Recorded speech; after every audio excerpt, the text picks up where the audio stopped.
Okay, here we go. This is the inside of the right-hand side floor pan area. Now, looking along here, you know we've had a good penetration. You can see these little dimple marks along here. That's where we've got the 20mm gap that goes between the stitched outside, stitched inside. Then what we'll do is just grind it over here. The seat covering will come down to about here somewhere. So we've got lots of strength where that seat's going to go back on. So yeah, that's what we're planning. So yeah, once again, good penetration right through the whole lot, double stitched, and yeah, coming along right up under the firewall area, which is this is the fan side, of course. But you can see the penetration through here, where I've welded it down on that part of the chassis that comes down the other side here. And then what we've got to do later is we've got to do the holes for the, so it looks like a factory spot weld back onto the chassis below.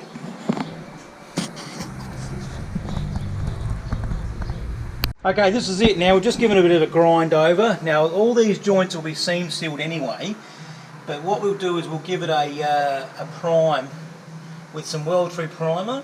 Like on the can, you read about the seam sealer, you can put on raw metal or you can put on a primer, but we just don't want any rust getting back on the freshly ground. So yeah, and then all we do then is line up these chassis where these Tek screws are, do some holes, spot weld, plug weld them, and all nice and neat. So no, it's come out quite well. You can see our hole here, our floor pan.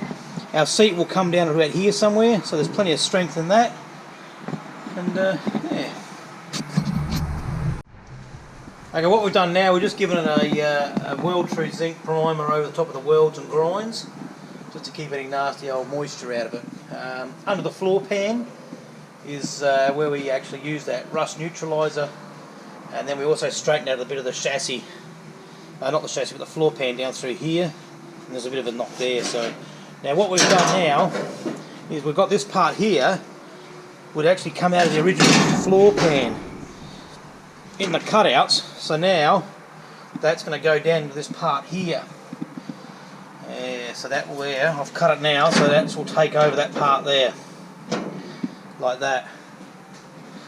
So what we'll do is we'll just get some paint, and I'll do a bit of a stencil of it, cut it, and we'll tack it in place and see what happens.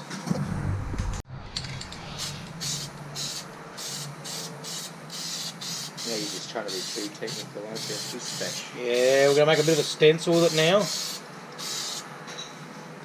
And then when we do, once we remove this out, voila! Half the star constellation is going to be gone. And we'll make it so it'll all be good. Alright, what we've got, we've cut the hole now in the rear part of the right hand side where the rust was, which was in the other video you would have seen. And we've made a patch to go in there, out of the old floor pan that came out the front, using a magnet, one of the handiest things you could probably have, underneath and up like that. Look at that. Hey, bought like a new one, mate, hey? So what we'll do now is I'm going to weld that, and then from underneath we'll double check everything gets plenty of penetration, and then fill in a couple little holes over here. There's a little couple of pinholes here. We'll stitch all this back down through here, be like new. Here's that patch we're putting in at the back. I've started to spot weld it in, but then I just started welding one corner there, then I'll move across the other side over there, likewise, that way we don't have it buckling up. But yeah, just a fluky, very lucky piece we used out of the front pan, which we cut out when we did the front pan job. So once again, it'll be nice and solid, with good penetration. Grind it, both sides, seam sealer, no moisture getting into it.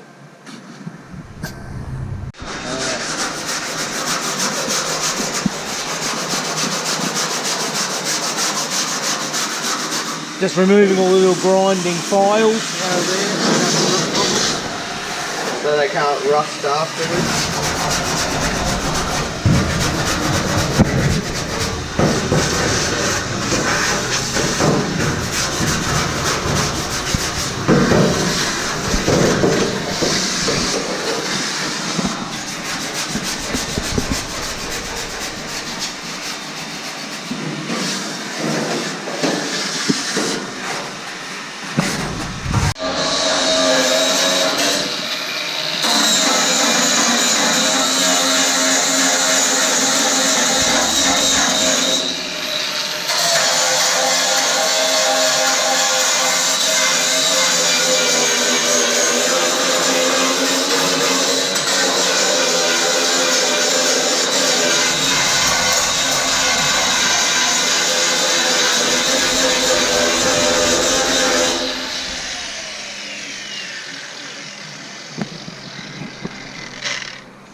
That's the internal seat. It's got to go back in the car. We've rust converted it, primed it, ground it. Spot welds all been ground. So we're going to put it back on in a while.